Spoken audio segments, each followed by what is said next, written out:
Hello and welcome to The Drum. I'm Steve Cannane. Coming up, what Julia Gillard would really prefer to be doing rather than meeting world leaders, why the glass ceiling's yet to be smashed in Australia, and the Donald for president. Will a billionaire with the bad hair take on Obama? Our panel tonight, New South Wales Liberal MP for Goulburn, Prue Goward, author and social commentator Jane Caro, and in Canberra, our political editor Chris Uhlmann. Well, Julia Gillard has certainly distanced herself from Kevin Rudd on the issue of foreign affairs. After meeting 11 world leaders in one day in Brussels, she's told the 7:30 report she'd rather hang out with school kids than foreign dignitaries. Just going to be really upfront about this. Foreign policy is not my passion. It's not what I've spent my life doing. I came into politics predominantly to make a difference to opportunity questions, particularly make a difference in education. So, yes, if I had a choice, I'd probably more be in a school watching kids learn to read in Australia than here in Brussels at international meetings. That's what took me into politics, that kind of education work. But obviously in this role, I will serve as Prime Minister doing the full job. Chris Uhlmann, are you surprised by those comments by Julia Gillard? No, I'm not, Steve. On any audience any time you go overseas, there are two audiences. There's one domestic audience and there's one international audience, and she was speaking very much to a domestic audience there. Just because she says it's not her passion doesn't mean that she won't be good at it, and I'm sure she'll apply herself to it, but she's signalling that she's not the same kind of Prime Minister as Kevin Rudd was, and I think that came through fairly strongly there. Well, Barry Cassidy made an interesting comment on The Drum this afternoon. He wrote a piece where he said, foreign policy is deciding whether Australians should commit their lives to far-off wars like Afghanistan. If foreign policy is not a passion now, then she should develop some passion.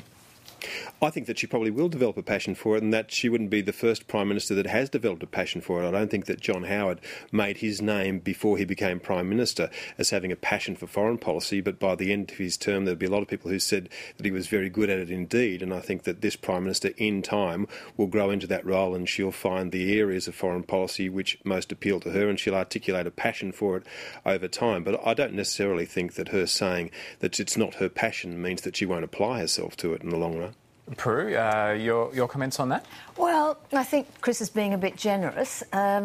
It is one of the federal government's few constitutional responsibilities, foreign affairs, and she must have a passion for it. I mean, it is the thing she has to do for the benefit of Australia that nobody else can do.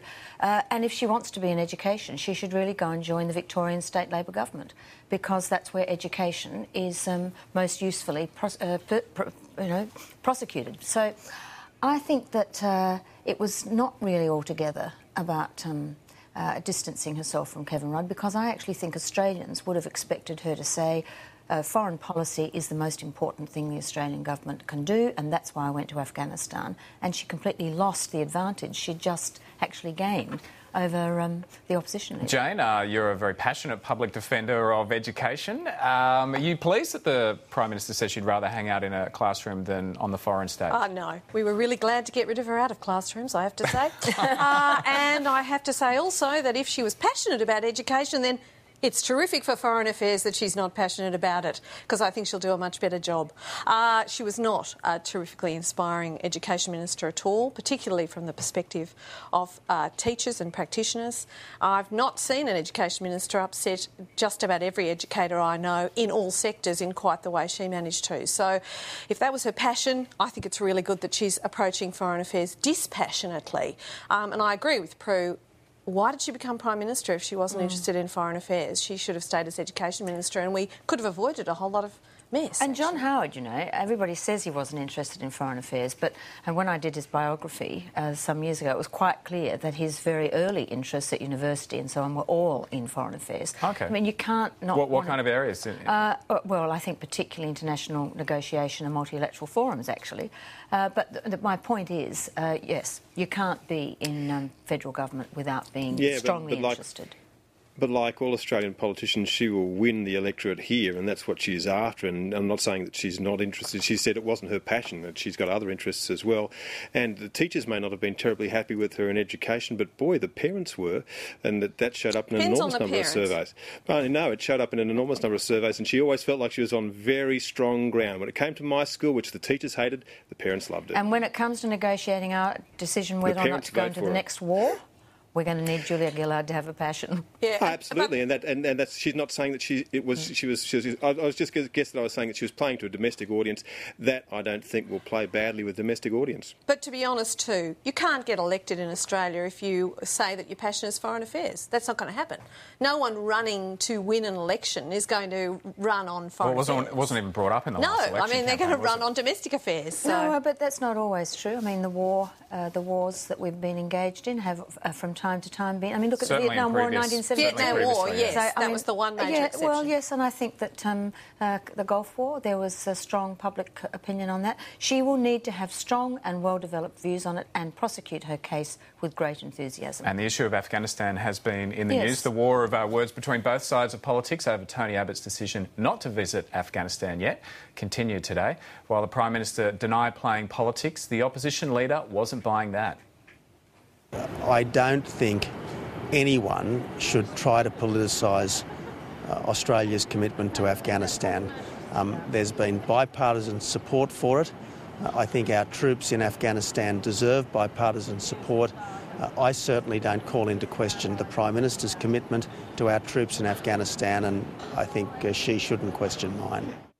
Chris Uhlmann, the coalition saying that Julia Gillard is playing some form of low-rent politics here and that she's broken a protocol. Has she broken some kind of protocol? Well, the point I guess they're making, although let's make the first point, and a lot of people on Tony Abbott's side are saying that his comment on jet lag was just inexplicable. They can't understand why he would say that in response to any kind of question, let alone this one. So let's leave that to one side. But he does have a point, and that point is that it was made known to journalists that Tony Abbott was offered and didn't accept a trip to Afghanistan. Now, it's not normally the case that that would become public. And that became public via the government in some way. That much at least is obvious. So as much as the point he's got a point there that wouldn't normally be something that would be canvassed, and he put himself, his own words got him into a difficult position, but he was put in that difficult position by the government. Prue, your response to that? Well, I mean, he's defended himself. He's a fighter. He's going to come back with something. He's defended himself well. I think he did misjudge his explanation for not going to Afghanistan. The real explanation is he wanted to go at a time of his choosing and he didn't want to be part of her cheer squad.